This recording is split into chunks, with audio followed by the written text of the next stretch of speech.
तो अब जाके वही हुआ जो हमने मालदीव के बारे में पहले बताया था। और मालदीव को भारत से दुश्मनी लेने के 2 महीने बाद ही मालदीव की अर्थव्यवस्था पूरी तरह से चौपट हो चुकी है।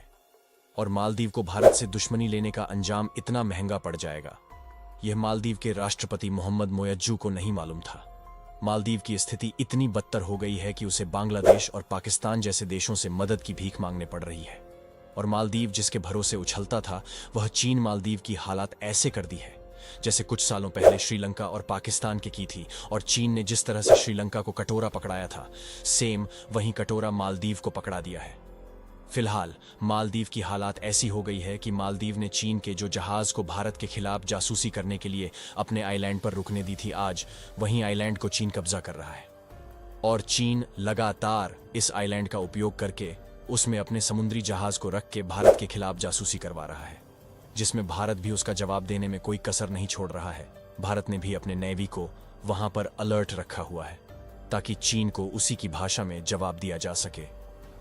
बड़ी खबर यह है कि मालदीव के दिवालिया होने की नौबत आ गई है और मोहम्मद मोयज्जू अपने भिखमंगे भाई पाकिस्तान की तरह घर घर भीख मांगने की तैयारियां कर रहा है। पूरी अपडेट क्या है इस वीडियो में समझते हैं दोस्तों। वीडियो में आगे बढ़ने से पहले, मालदीव को भारत से दुश्मनी लेने के 2 महीने बाद ही उसका अंजाम मालदीव को मिलना शुरू हो गया है। इसके लिए वीडियो को एक लाइक करके चैनल को सब्सक्राइब कर लें और कमेंट में जय हिंद जरूर लिखें। आपको बता दें कि मालदीव ने यह सोचा था कि वह भारत से दुश्मनी करके दुरिया बनाएगा तो चीन उसकी हर वक्त मदद करता फिरेगा, लेकिन मालदीव का यह सोच बिल्कुल सही था।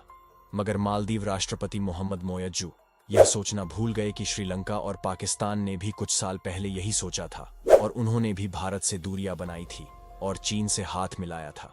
चीन ने श्रीलंका और पाकिस्तान को इस तरह से मदद किया था कि पाकिस्तान आज कटोरा लेकर जगह जगह भीख मांगता फिर रहा है और आज तक उसे चीन से दोस्ती करने पर कटोरा के अलावा कुछ नहीं मिला। और यही हाल श्रीलंका को भी होने को था, मगर वह फिर भारत के साथ मिलकर संबंध अच्छे किया और उसे भारत ने खूब सहयोग किया और भारत से दुश्मनी किए। मालदीव को 2 महीना भी नहीं हुआ कि मालदीव दिवालिया होने के कगार पर आ चुका है और चीन भी अब मालदीव को मदद करने से अपना हाथ पीछे खींच रहा है। और एक तरफ भारत से मालदीव जाने वाले जो टूरिस्ट एक नंबर में था, वह अब 5वें नंबर पर आ गया है। और मालदीव भारत के टूरिस्ट से ही ज्यादा रेवेन्यू जनरेट करता था, जो अब पूरा ठप हो चुका है। यानी मालदीव की अर्थव्यवस्था का जो मेन स्रोत था, वह इतना कम हो गया है कि मालदीव जिन भी देशों से कर्ज ले रखा था, उनको चुकता भी नहीं कर पा रहा है। और अब मालदीव की हालात ये हो चुका है कि मानो मोहम्मद मोयज्जू अपने पैर में खुद कुल्हाड़ी नहीं, बल्कि पूरा का पूरा पैर ही काट चुका है। और वह है जो कि भारत से दुश्मनी लेकर चीन के गोद में जाकर बैठ जाना। और मालदीव के राष्ट्रपति मोयज्जू, जो चीन को अपना हमदर्द समझ रहे थे, आज वहीं चीन मालदीव को दिवालिया करने पर लगा हुआ है। और मालदीव के राष्ट्रपति मोहम्मद मोयज्जू जब राष्ट्रपति बने थे तो उन्हें यह लग रहा था कि वह भारत को ही बर्बाद कर देगा, जो आज खुद भुगत रहा है। और तो और उन्होंने मालदीव में इंडिया आउट का कैंपेन चला रखा था। लेकिन मालदीव के राष्ट्रपति मोहम्मद मोयज्जू को यह मालूम नहीं था कि भारत के प्रधानमंत्री नरेंद्र मोदी को लक्षद्वीप दौरे और वहां एक डुबकी लगाने से मालदीव इतना डूब जाएगा जो आज दिवालिया होने को हो चुका है। और उस वक्त मालदीव के वो 3 मंत्रियों ने उस देश के प्रधानमंत्री को अपशब्द बोला, जिस देश के टूरिस्ट के भरोसे मालदीव का इकोनॉमी चलता है।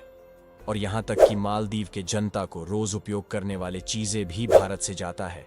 खाने पीने से लेकर दवा तक के वस्तुएं भी भारत से मालदीव भेजी जाती हैं, जिससे मालदीव आज जिस स्थिति में जा फंसा है कि भले ही वो आज भारत के 77 सैनिक को मालदीव से वापस भारत भेज दे, लेकिन वह भारत का कुछ नहीं बिगाड़ सकता, जो इतना के अलावा और कुछ नहीं कर सकता। मगर मालदीव को भारत के पावर के बारे में इतना से ही पता लग गया कि भारत के टूरिस्ट को ही मालदीव नहीं जाने से मालदीव के हाथ में आज कटोरा आ गया है। और जबकि देखा जाए तो भारत के टूरिस्ट मालदीव जाना पूरी तरह से बंद नहीं किया है, अभी भी कुछ लोग मालदीव जा रहे हैं। और भारत के सभी टूरिस्ट मालदीव जाना बंद कर दें तो मालदीव का क्या हाल होगा, इसका अंदाजा आप खुद ही लगा सकते हैं। और हाल ही में कुछ ऐसी खबरें सामने आई हैं जिसमें यह बताया गया है कि मालदीव इस समय किस स्थिति में फंस चुका है। इस रिपोर्ट में को देखें तो मालदीव इस समय अपने हमदर्द दोस्त चीन से मदद का गुहार लगा रहा है, लेकिन चीन ने भी मदद करने से मुंह मोड़ लिया। तब जाके तुर्की से मदद मांगने लगा, जो कि तुर्की ने भी हाथ खड़ा कर दिया, क्योंकि ये सब भली भांति जानते हैं कि अभी ये कर्जा तो ले लेगा, मगर चुकाएगा कैसे, क्योंकि इसकी इकोनॉमी तो पूरा घाटे में जा रही है। वैसे अगर मालदीव फिर से भारत के साथ अच्छे संबंध स्थापित कर ले तो फिर से भारत के टूरिस्ट मालदीव जाना शुरू कर देंगे, जिससे मालदीव में फिर से रेवेन्यू जनरेट होना चालू हो जाएगा, जिससे मालदीव के कर्ज चुकाए जा सकते हैं। मालदीव चीन से बहुत सारे कर्ज लेकर अपने टूरिस्ट इंफ्रास्ट्रक्चर को तो डेवलप करने की प्रक्रिया शुरू कर दी, लेकिन मालदीव में जाने वाले टूरिस्ट की संख्या बहुत ही ज्यादा कम हो चुकी है, जिससे मालदीव के कर्ज इतना अधिक बढ़ चुका है कि मालदीव उसे चुकाने में असमर्थ हो रहा है। 2 दिन पहले कुछ खबर सामने निकल कर आई है जिसमें यह बताया गया कि मालदीव चीन के कर्ज जाल में पूरी तरह से फंस चुका है और मालदीव की अर्थव्यवस्था पूरे दिवालिया होने के कगार पर है। और कुछ दिन पहले वर्ल्ड बैंक ने मालदीव को चेतावनी जारी करते हुए यह कहा था कि मालदीव को चीन के साथ करीबिया बनाना मालदीव के अर्थव्यवस्था के लिए खतरा का कारण बन सकता है, जो कि अब जाके सच होता हुआ दिखाई दे रहा है। और उस वक्त मालदीव के राष्ट्रपति मोहम्मद मोयज्जू ने भारत के विरोध में इतना गिर गया था कि उन्होंने वर्ल्ड बैंक के इस चेतावनी को ध्यान में नहीं लिया। और एक रिपोर्ट में यह साफ साफ बताया गया कि आने वाले 2 साल यानी 2026 तक मालदीव की इकोनॉमी से ज्यादा उस पर कर्ज का बोझ हो जाएगा, और जिसमें से अभी से ही चीन मालदीव के आइलैंड पर कब्जा करना शुरू कर दिया है। और चीन ऐसा ही दोस्ती कुछ समय पहले पाकिस्तान के साथ भी निभाया था, जो कि आज पाकिस्तान के हाथ में कटोरा पकड़ा दिया है।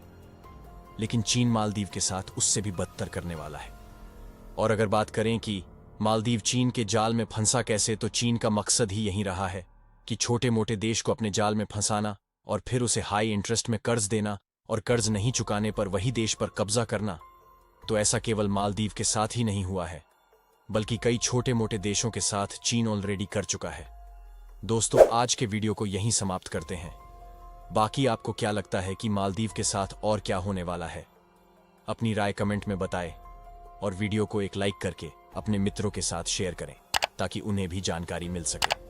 जानकारियों से जुड़ी इसी तरह से और वीडियो देखने के लिए चैनल को सब्सक्राइब करके बेल आइकन ऑन कर ले। जय हिंद।